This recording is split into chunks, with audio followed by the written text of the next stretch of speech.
The Chicago Bears are making moves, and with free agency well underway, it's time to look at a few players who might be on the way out.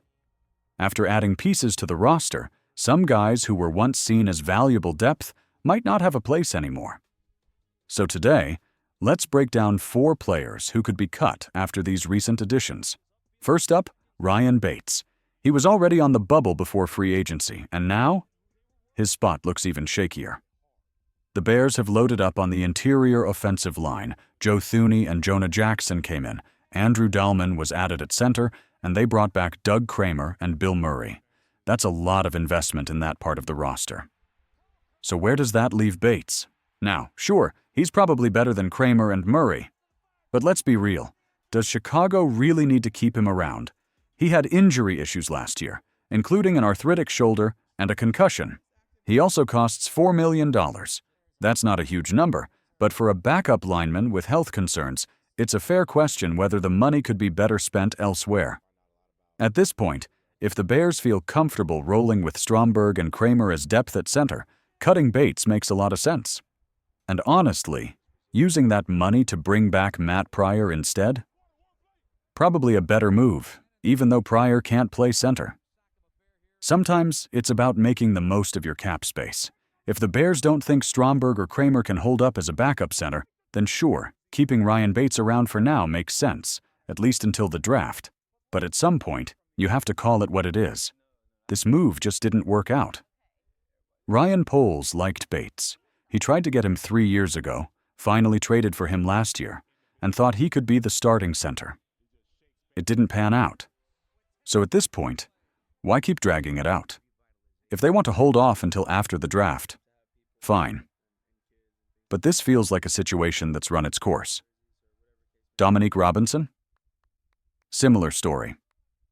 A late-round pick, a raw but athletic project. Sometimes those work out, sometimes they don't. 3 years in, and it's hard to say he's any better than when he first arrived in 2022. His biggest plays last season? Special teams. That's fine, but the Bears already kept Daniel Hardy, who not only plays special teams, but is also a more effective pass rusher. Then they added DJ Wanham. Austin Booker is ahead of Robinson on the depth chart. If you need proof, just look at the workout footage from Florida. Grady Jarrett, Montez Sweat, Booker, and others were there.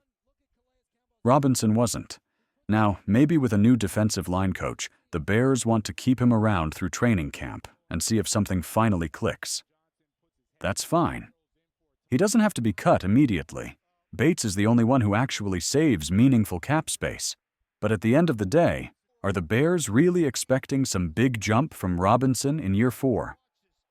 Right now, he's a below-average backup who happens to be a good special teams player. You can do better with your depth at pass rusher.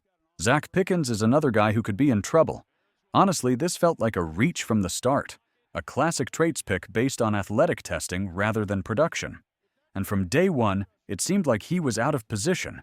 He's just over 300 pounds, yet the Bears have been using him as a backup nose tackle behind Andrew Billings. That's not his game. It never was. When the Bears drafted Gervon Dexter and Pickens, it seemed logical. Dexter at 1 tech, Pickens at 3 tech. But that never happened. Dexter has mostly played 3 tech, while Pickens barely saw the field.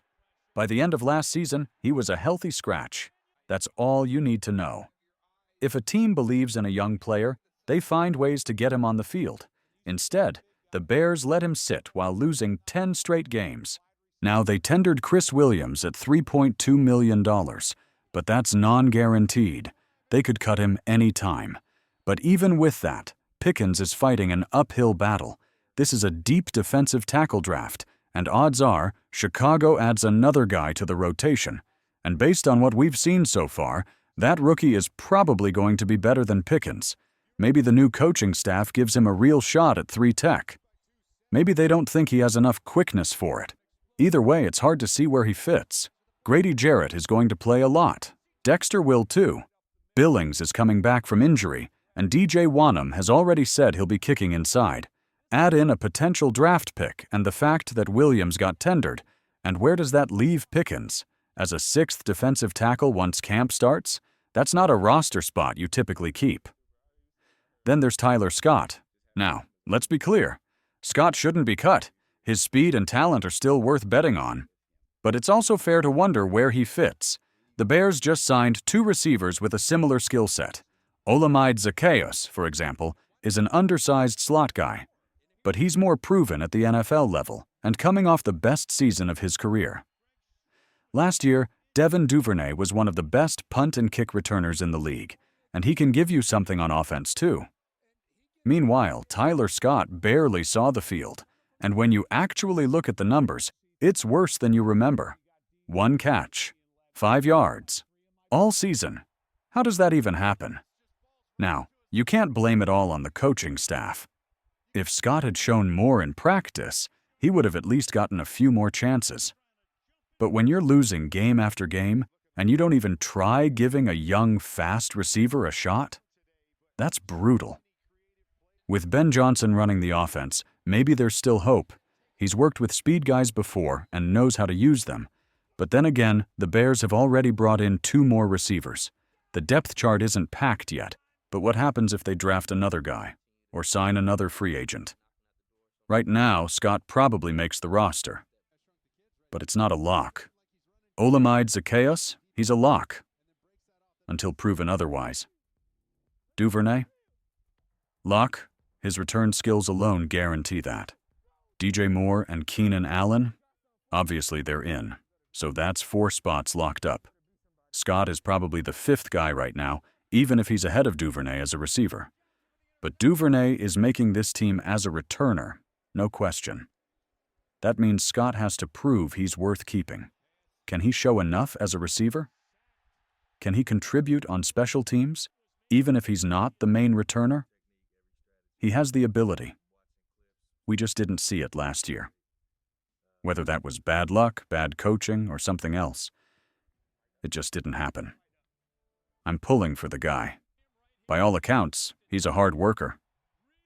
But let's be real, it's an uphill battle. Now, who do you think the Bears should cut? Whether it's now or right before final roster cuts, drop a name. If it were me, I'd go with Ryan Bates. Saves you $4 million, and at this point, that money might be better spent elsewhere. What do you think?